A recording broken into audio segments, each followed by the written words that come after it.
and the second is what's called the Historically Disadvantaged Businesses Fund. And you'll see I included as part of this slide the official definition for a historically disadvantaged business. And that is a business that is at least 51% owned and operated by persons who are Black, Hispanic, Native American, Asian American, or Pacific Islander, and that have been traditionally discriminated against and disadvantaged when seeking financial services or financial products. One important thing that I will note is that you will see that women are not included as part of this designation. Women will be prioritized, and I'll talk about this a little bit later in the presentation, but they will go through the Main Street business portion of this grant program. And ultimately, the end user or the applicant for the grant program will not need to know which fund they will be accessing funds from. The technology platform that we're using is going to help guide you into the appropriate fund, but we'll talk about that a little bit later in the presentation. So the grant program is going to be administered by the Pennsylvania CDFI network. This is a coalition of 17 Pennsylvania-based community development financial institutions. And for those of you that have never heard of a CDFI is a lending or training entity that is primarily focused on serving disadvantaged communities or low-income communities. And each county in Pennsylvania will be covered by a minimum of 2 CDFIs. I represent the organization called Metro Action, Inc. As I noted previously, we're an affiliate of the Greater Scranton Chamber of Commerce. We are a 501c3 organization, and we have been federally certified by the Department of Treasury and accredited by the Commonwealth of Pennsylvania for nearly 20 years as a CDFI. We serve a very large territory, including Lackawanna, Luzerne, Monroe, Schuylkill, Wayne, Pike, Carbon, Wyoming, and Susquehanna counties. So if you're looking at a map of state of Pennsylvania, we essentially cover the entire Northeast quadrant. And as I stated previously, every one of those counties will also be covered by another CDFI. And in many cases, a number of these counties are covered by 3 and sometimes 4 CDFIs. The CDFI's role as part of this grant program is to provide technical assistance or counseling and support to small businesses. So if there's a question regarding documents that are required to be submitted or a question regarding the eligibility criteria, those are things that we will be able to help small businesses with. The most important thing when looking at this grant program is to try and figure out who is eligible for funding and who is not eligible for funding. So at a minimum, in order to be eligible for this grant, a business must be physically located, certified to do business, and generate 51% of their revenues in Pennsylvania. They must also have less than $1 million in annual gross revenues, and that "and" is very important because it needs to be in addition to having less than 25 employees prior to February 15th of 2020. So your total employee count needs to be pre-COVID. If you are deemed eligible to receive a grant, the grant amount is based off of your annual revenue. So you can see by looking at this chart that someone with an annual revenue up to $50,000 is available to receive a $5,000 grant, with somebody with a much higher annual revenue is eligible to receive a much larger grant. Ineligible businesses, and you will see that I have placed 2 asterisks on this page.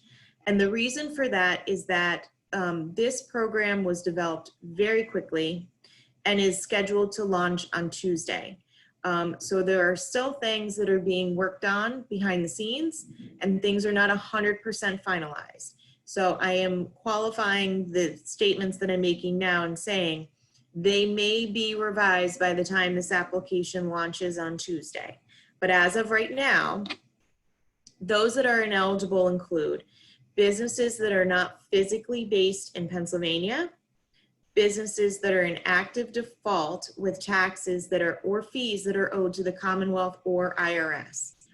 If you are a business that has, that is in active default, you can go on a workout plan, and you can submit that workout plan as part of your required documentation for this grant, but that needs to be worked out before you apply for the grant. If you do not have a workout plan, you cannot apply for this particular grant. Nonprofits, churches, and other religious institutions are ineligible, as well as government-owned entities or elected official offices.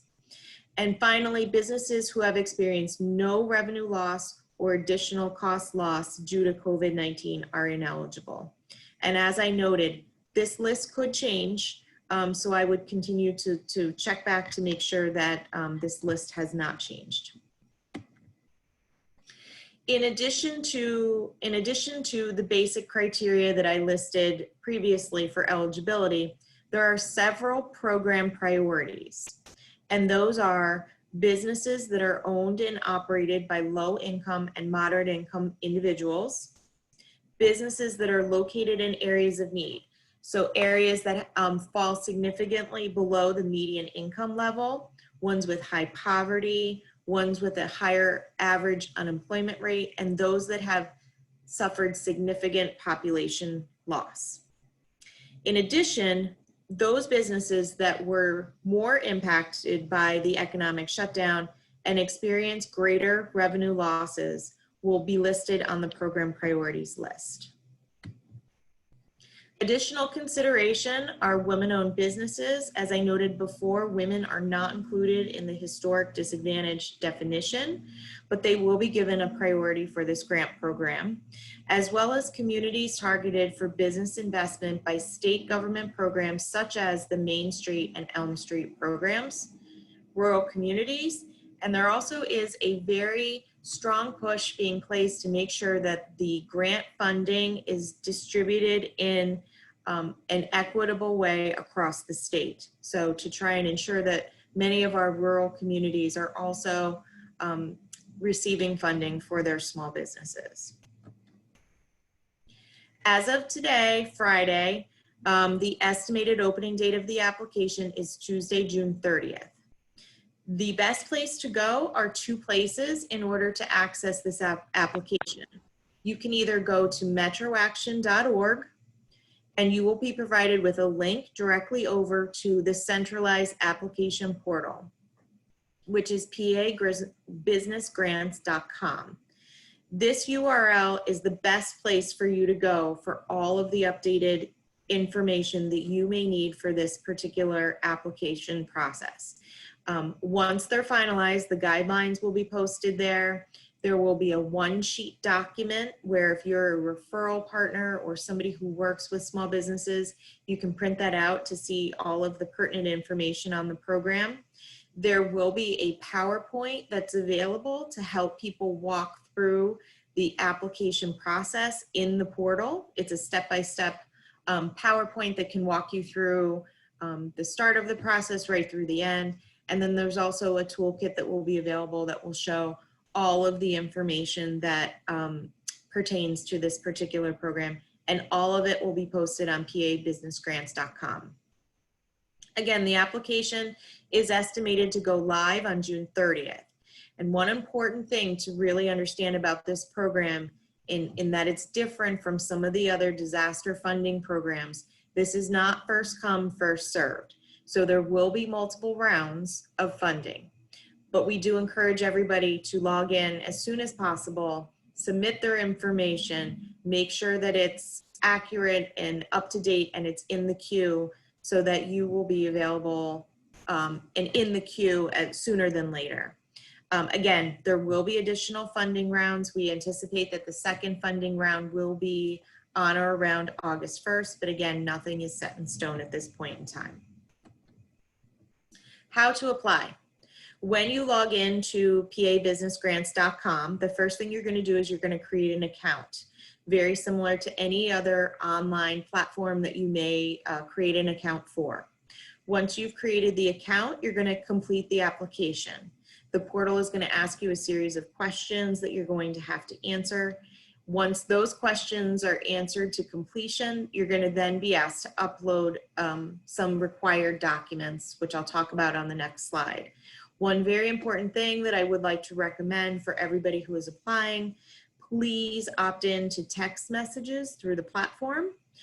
This will be the best way for you to access up-to-date information on your particular application. This will be where the platform team will reach out to you if they have any questions and things of that nature. So that is very important.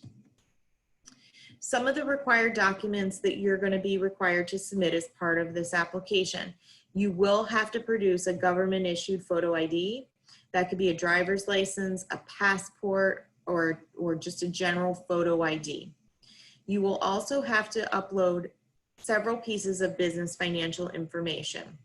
The first is revenue from the period starting March 1st and running through May 31st. And you're going to have to run 2 reports. The first report is going to be for 2019, and the second is going to be for 2020.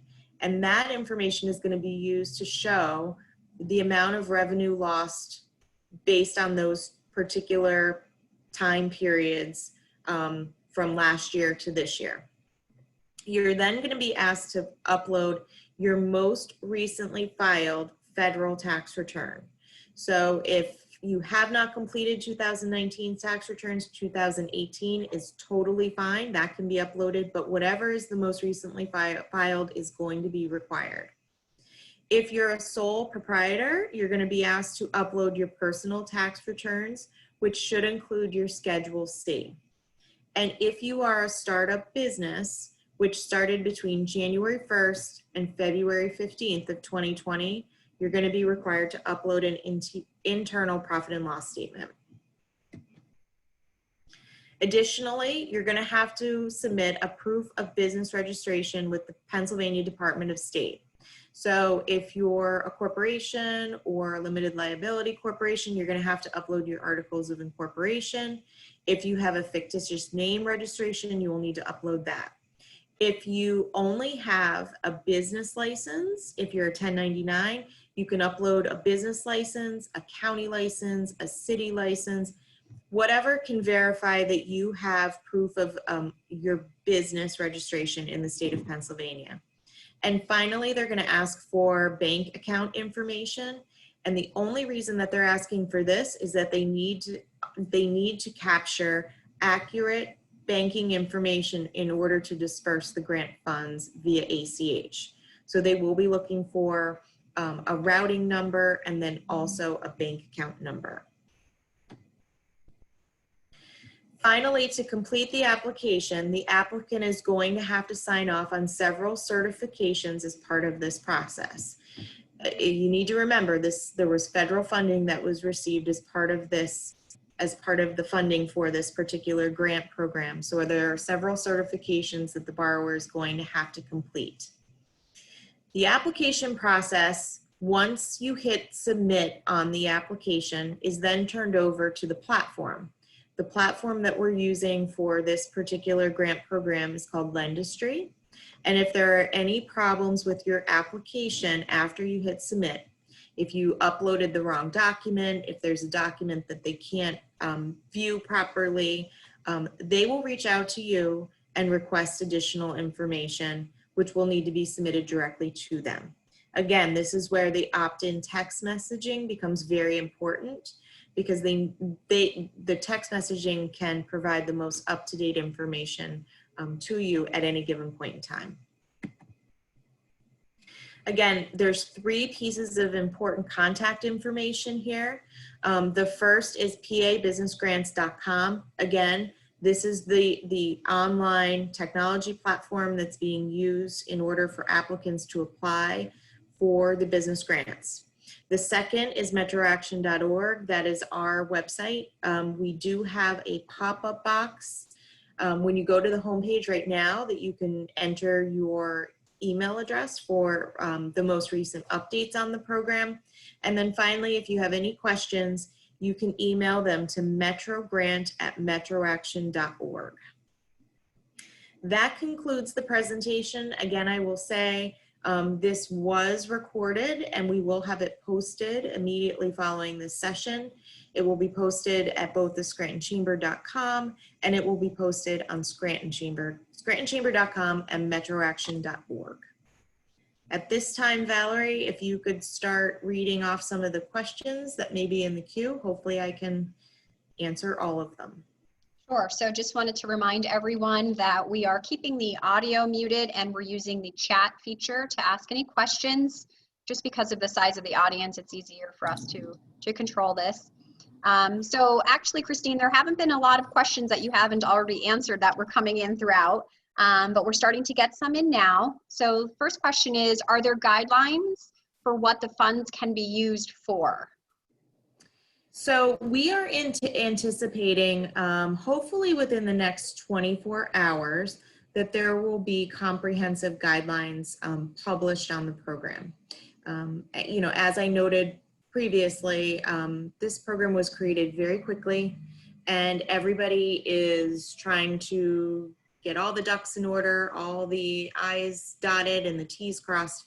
So there will be a wealth of information that will be posted to pabusinessgrants.com shortly. Again, that is the best place to go. As information is updated, it will be posted there. As a general response, I can say that the eligible expenses need to be COVID related. So any expenses you may have incurred as part of COVID are eligible expenses for this grant. In addition, if there were any expenses that a business incurred when they had to alter their primary business operations in order to be in compliance with COVID, those could also be eligible expenses. So the example that I've been using is if a restaurant had to purchase or rent tables or tents or things of that nature in order to accommodate outdoor seating, that would be an eligible expense because the business had to alter their primary operational plan in order to remain in compliance. Thanks, Christine. So a lot of participants are asking about other grant programs that they've received, like PPP, EIDL, or even from the city of Scranton. Can you talk about whether that makes them ineligible for this program? If you received prior funding, disaster-related funding, whether it was PPP, an EIDL grant, CWCA, or the city of Scranton, you are still eligible for this particular grant program.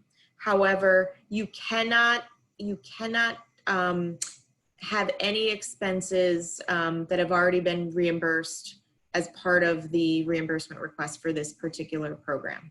So if you've already been compensated for you know, payroll expenses from another grant, you cannot use the funding for this particular grant program. Okay, thanks for talking about that one a little bit. So we have a couple of specific scenarios that are coming in. So I'm going to run through a few of them, and I think it'll probably help you know, a larger group. So one question is, somebody lost 70% of sales for the year as a seasonal business. The busy months are June to September, but it's based off sales for March through May. Is this correct? So the seasonality seems to be what they're seeing frequently. It is, and that's a really great question. And no doubt we will have a number of questions that we will need to find the answers for, and that's one of them. So I can take that question back and find out the answer. And hopefully one of the things that we are most definitely looking to do is to post an FAQ page, so frequently asked questions, and that is one that we will make sure that we find out the answer for. Thank you. So another question, can a closed business apply? So someone who's had to close their business, are they eligible?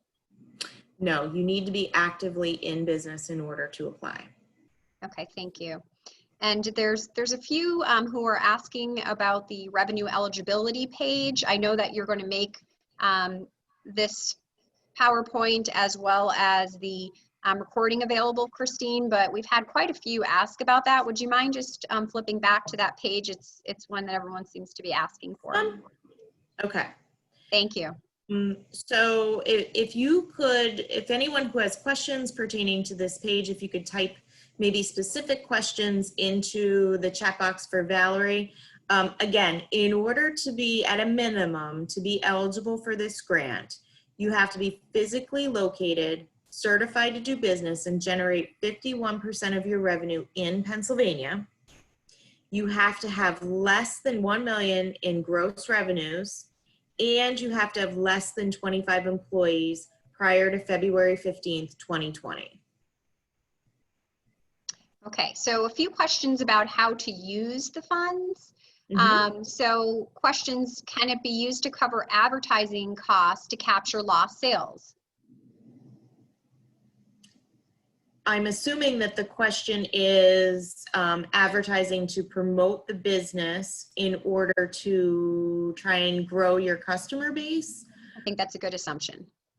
Yeah, I mean, again, the definition that we're working off is that it's a COVID-related expense.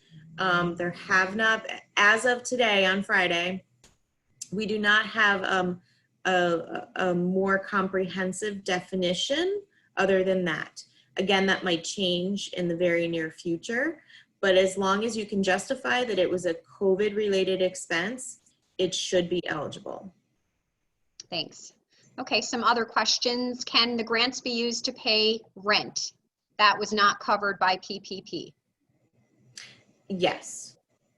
Thank you.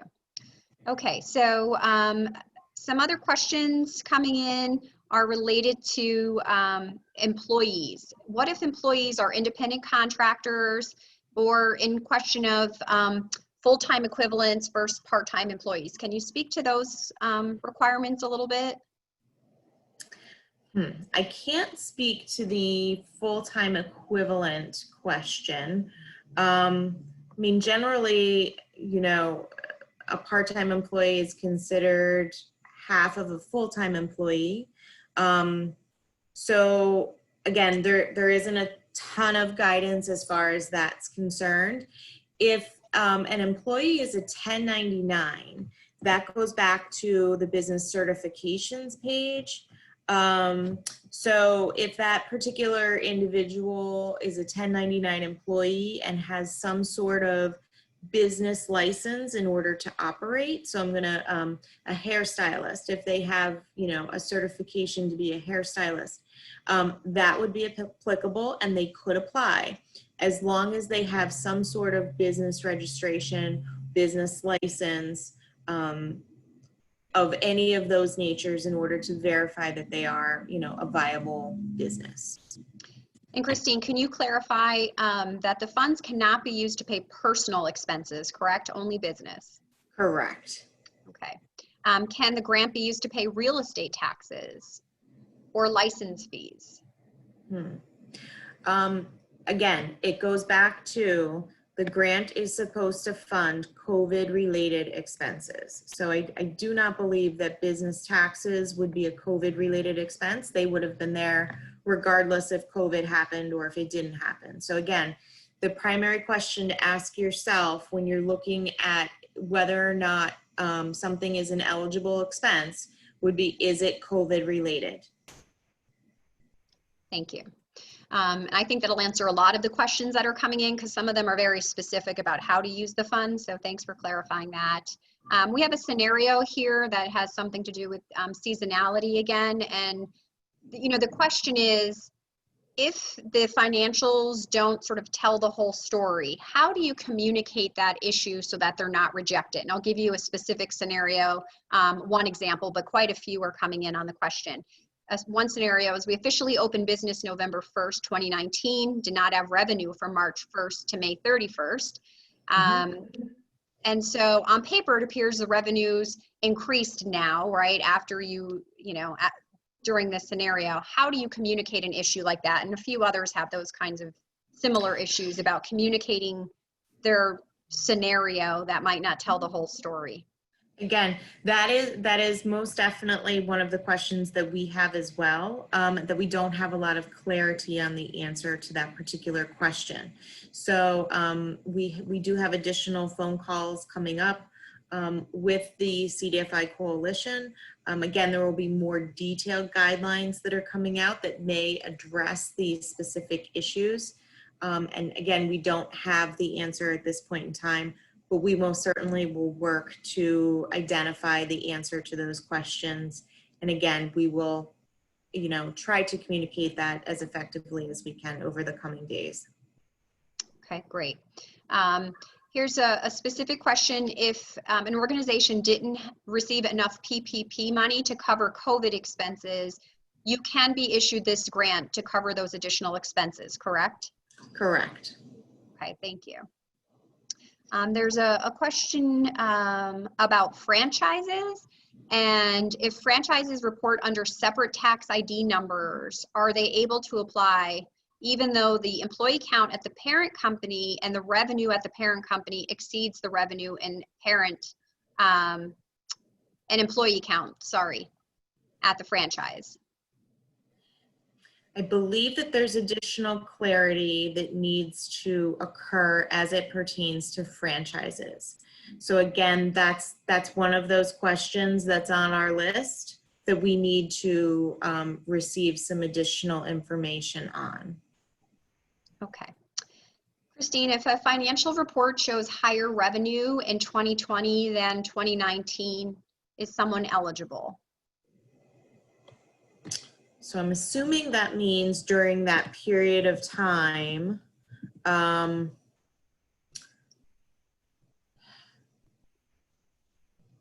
don't know 100% the answer to that question. But specifically, like, this grant is supposed to be directed to those businesses that were impacted and most significantly hit by COVID, so that they can verify that there was a business loss during that particular period of time. So again, that's another question that needs to be clarified. And I feel like I'm spinning my wheels here, that I don't have answers to a lot of the questions that are being posed. What I have to be very clear about is, again, this program is rolling out very quickly, and it is anticipated that it is going to roll out on Tuesday. We do not have all of the answers. So our team is going to be working around the clock to try and clarify some of these items, and we will get them out to this group as soon as we have answers to a lot of these questions. Thanks, Christine. There are quite a few, just want to pause for a second. There's quite a few of you who are asking us to put up different slides that you've seen throughout the presentation to re-review. These slides will be made available and the recording made available after the event, so you'll have access to all of that information. And additionally, most of the information that's included in this PowerPoint presentation is information that's already posted on pabusinessgrants.com. I cannot emphasize enough that that is the place that you should go for all and most up-to-date information, because as it's approved to be public, then it is posted on that particular page. So literally everything that's in this presentation is posted on that website currently. Okay, thank you.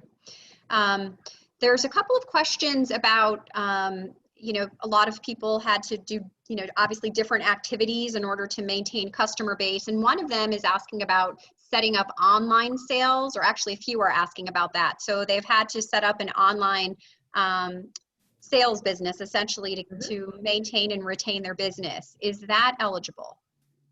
Absolutely, and that is actually one of the areas where this grant was specifically set up to help offset the costs associated with. Again, that goes back to that idea that businesses had to alter their primary means of business in order to be compliant or in order to continue to do business. So setting up an online store, setting up the ability to process gift cards online, different technology platforms that had to be used. Those are 100% eligible uses of funds. Thank you. There's a specific question. If a business was unable to sell seasonal merchandise due to mandated closure, that made it difficult to purchase next season's merchandise. Could that be considered a COVID-related expense?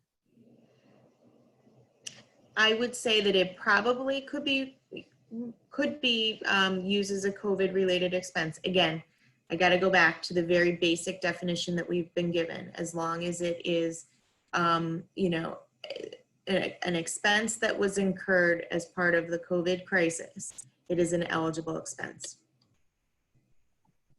Thank you. So there's a question, a few of these are very similar and you're answering them a little bit generically, but I think it's going to cover most of them.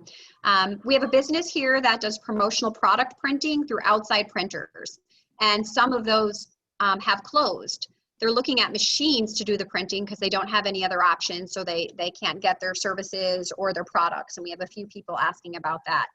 Could those purchases be considered? So you're saying it would be purchases of new equipment in order Equipment. to access? Exactly. Since they can't get the product themselves, essentially, they're now creating it themselves. I would have to seek further clarification on that. Thank you. What about computer equipment to allow employees to work from home? So if they had to purchase new laptops or other things, would those be considered? Again, I would say that that was probably an eligible expense because it is a COVID-related expense. So in order to transition to do business in another format, technology purchases were required in order to accommodate staff members. Okay. There's a question about being able to provide documentation if they can't upload it. Is there a process by which documentation can be sent in if they're unable to upload the documentation? I would say, I do not, but there is not going to be a way to do a paper application. We have received that question so far. Documents are going to need to be uploaded. So, you know, alternative means are going to need to be found in order to help a business upload those documents. I do know if you have an iPhone, you can scan, there's an app called Adobe Scan, and you can scan multiple documents at one time. And then that particular file can be saved as a PDF, which can then be uploaded to the portal. I'm not sure if any of our local office supply stores may have the ability to scan documents, but a business is going to have to be able to upload the documents as part of the application process. And Christine, are you aware of an audit process that will take place after the application process? Is there any expectations on what that might look like and what would need to be maintained or provided? I do not have any information to share on that at this time. Okay, thank you. And there are a few questions on clarifying loan versus grant. And so can you clarify that this is exclusively a grant program? This is exclusively a grant program. There is no loan associated with this particular program. Thank you. Okay. And there's a kind remark from a participant saying the UPS store can help with scanning any types of documents if somebody else is looking for assistance there. So I think that's a great tip and thought I'd read that out. Okay, so there are still quite a few questions. I'm trying to review them so that we can group them a little bit, as I know we're coming into time constraint, but I also wanted to just reach this one here. So I know that there isn't information yet on an audit process, Christine, but you know, assuming that there potentially is one or a need to provide proof of expense, if someone was unable to provide proof of the full expense based on the amount that they received, what is, the protocol on how that additional funding would be handled? For example, they receive a $20,000 grant, they're only able to demonstrate $15,000 worth of receipts or expenses. Is there any information that you can share on that?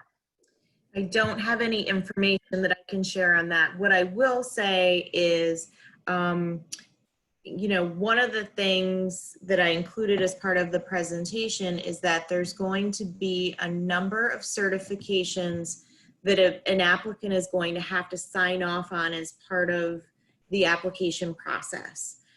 So those certifications, I'm assuming, may include some of the information that's being asked regarding, eligible expenses and an audit process and things of that nature. So again, I don't have more specific information on that. Again, that's something that I can certainly, seek clarity on in the coming days. Is there a time limit on when they would need to utilize the funds? At this time, not one that I am aware of. Thank you. Okay, so there's a question from someone who started a business in March. Are they eligible? No, they would have had to be established no later than February 15th, 2020. Okay, thank you. Another question on use of the funds. A restaurant and bar that had basically spoiled food due to closure. Is that reimbursement considered eligible? I would say that it is probably an eligible COVID-related expense because the food had spoiled due to the business having to be shut down. Okay. All right. If anyone else has any other questions that we didn't answer, I know some of them we might be answering a little more generically because there's 100 different unique scenarios coming in, and we're trying to get them to Christine in a way that they answer multiple. The number one thing I think that people can do between now and Tuesday is pull together the appropriate documents, have them ready to go. Again, it's really not a heavy lift as far as the amount of information that's being asked for compared to some of the other federal programs that were out there. So what I would recommend is pulling together the appropriate documentation and making sure it's scanned and ready to go for Tuesday, and really looking back to that website, pabusinessgrants.com, to see if there's additional guidance that's posted that can answer a lot of these questions that at this time, I feel really bad. I just don't have the answers to because everything is still being finalized. Christine, two more common questions that I'm seeing in the thread. Business owners who own more than one business. Are multiple businesses eligible for multiple grants? There is still some clarity that needs to be worked out on this particular item. It is listed on one of the slides here, but I do not have additional information at this time. So again, that's one of those areas where there does need to be clarity if more than one business is able to apply for this grant program. And can you reiterate, this is obviously a program for COVID expenses, but there's a lot of questions in the thread about lost revenues for various reasons. Can you just clarify the difference between, covering COVID expenses versus the concept of covering lost revenue? The lost revenue component will go back to one of the required documents. It's actually on the screen right now. So the lost revenue is really going to be one of the factors that is used in the process in determining how much that loss was from 2019 to 2020. Thank you. Okay, and there's a question about where they might be able to find more information about the specific uses of the funds. Can you point the group to a specific guide that will give, a little bit of detail on how they can use the funds or what they can reimburse for? Sure. So The best place to go is pabusinessgrants.com. And as soon as the final guidelines and additional resources are available, they will be posted there. And I understand your frustration that there's not a lot of clarity surrounding a lot of these guidelines. The real push today was to get this out, to give people a chance to gather their documentation, get everything ready to go so that on Tuesday when the program launches, on all the details are posted, they'll have everything ready to go and ready to submit for Tuesday. Christina, a few questions around organizations who were unable to utilize their place of business, paying rent or mortgage during the time because it was closed. Would that be considered an eligible expense? So if I had to pay rent but was unable to utilize the facility, and utilities as well, are any of those considered eligible? I believe that they would be covered because they're an operational expense, and due to the fact of COVID that they were unable to utilize the business, they would be eligible as a COVID related expense. Can you share any feedback on how many businesses are likely to receive grants in the first round? And if they do not receive a grant in the first round, the process or possibly being considered afterwards? Would they need to reapply, or what might that look like? Okay, so some important metrics to keep in mind. There's $200 million available statewide. There are 1 million businesses that fit into that category of 25 employees or less. So everyone is not going to get funded. There will be, at the very least, the 2 rounds that we talked about, the July round and then the August round. Once you have submitted your application, you do not have to resubmit. Your application will remain in the queue unless your application is denied. If your application remains in the queue beyond the first round, you will be moved to the second round for funding. So again, as long as you get your documentation in during that first round, you do not need to resubmit. So that's one of the things that we're telling people, to try and get their information in as soon as possible. We do believe that there will be a flood of applications and a flood of people trying to get their information in, you know, on or around, you know, July 1st in those timeframes. That is what I would recommend. I would try to get it in sooner than later. I do not have a number that will be funded during that first round or second round. There is the ability for 4 rounds to happen in funding. Christine, there's several who are commenting on whether they can utilize the funds for really risk management. So to prepare for the possibility of needing to continue operations in the future should we have another wave. So people purchasing equipment so that they don't have another loss of income, for instance, if there's a business interruption, or purchasing things like laptops for their employees so that they're better prepared for a second wave. Do you know if those would be considered eligible? Again, I think it would have to go back to if it's a COVID related expense. So, you know, if a business is purchasing PPE equipment for their staff in order to prepare for the return, or there's additional equipment that's needed, I believe that would be an eligible COVID related expense. Thank you. There's a couple of questions about whether or not these funds can be used to pay down other program loans that have come through, federal disaster loan or other loan programs that they've taken advantage of. Can the money be used to pay down those loans? Would that be considered eligible? I'm not 100% sure on that question. I don't think the funding was intended to pay down other loans. I think it was more, you know, to help offset some of those COVID related costs. Okay. And I know you commented and gave everybody the date of Tuesday, June 30th as to when the application was available. There's a couple of questions on timing. So is that going to happen at midnight, or is it something they need to monitor throughout the day?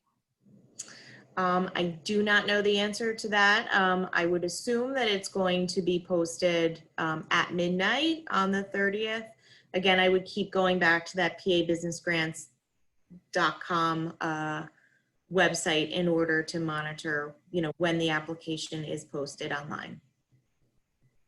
Thank you. Excuse me. Okay, so let's maybe do one last question here because there's still some coming in. A lot of them, they're things you've covered already. So just to be very clear, this is only for COVID-related expenses, but not COVID-related loss due to closure or restriction of capacity.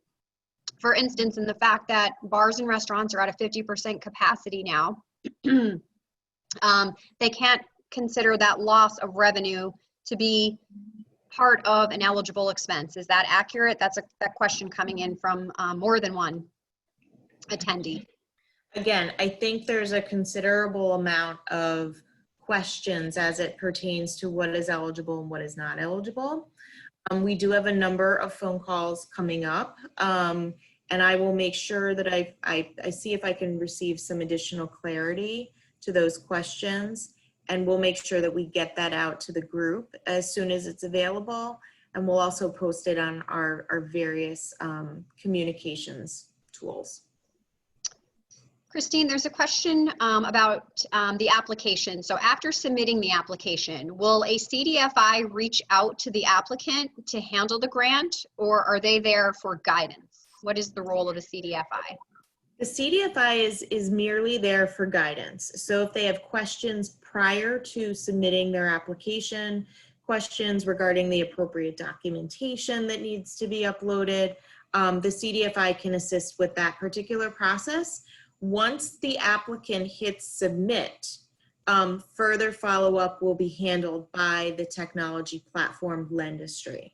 So, if a document that was uploaded didn't scan appropriately, or the wrong document was uploaded, Lendistry will reach out to the applicant, and they will verify the information and get whatever applicable documentation is needed in order to complete the application. Thank you.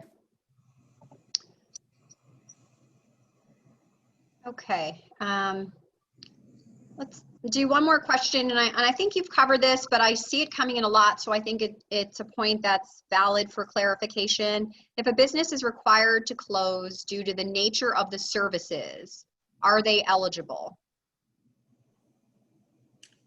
I guess the question is, are they closing permanently or are they closing temporarily? That's a good clarifying question, or good, yeah. Let's see if we can get an answer to that. Temporarily. So yes, they should be, they should be eligible for the grant, because of the closure, there are expenses that will be associated with that closure. Christine, can you talk about the types of documentation that would suffice to report revenue during the time period that's requested? So bank statements showing deposits, would that be valid? Or is there any other direction that you could give there?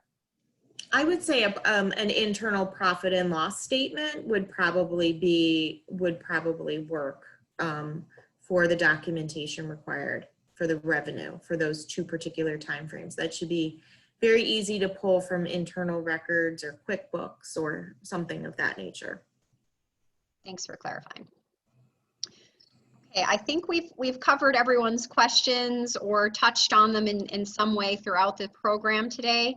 So I think we're at the point, Christine, where we can comfortably wrap up. Thanks for answering so many of these questions and such an engaged audience with very specific scenarios. So I'll just turn it back to you for closing remarks. Okay. Again, I'm sorry I couldn't answer everybody's questions. Like I noted, there's still a lot of work to be done in order for the launch to happen on Tuesday. Typically in my experience, and I've been doing this for over 20 years, programs of this nature take a very considerable amount of time to put together. And this particular program has been put together in an amount of weeks. So again, best place to go for up-to-date information is pabusinessgrants.com. Like I noted, as information is released, it is posted there. There will be a wealth of information there, including toolkits. There's going to be a PowerPoint on what the application process looks like. The guidelines are going to be posted there as well. So I encourage everybody over the weekend, gather your documentation, and then, you know, make sure to keep going back to pabusinessgrants.com so that you can be up to date with any information that it does become available. Christine, I do apologize. We did have a question come in and I missed it earlier. Can you just a quick comment on businesses that were planned to open in March but didn't? Any feedback for that group? Unless the business was in operations on February 15th of 2020, they are not eligible to apply for a grant as part of this program. Are there any other programs that you could advise they might look into?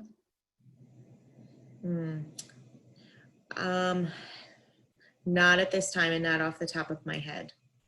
Thank you. Okay, that's everything. Thanks for answering the last question. Thank you everybody so much, and we will have this video posted shortly to many of our different platforms. Thank you.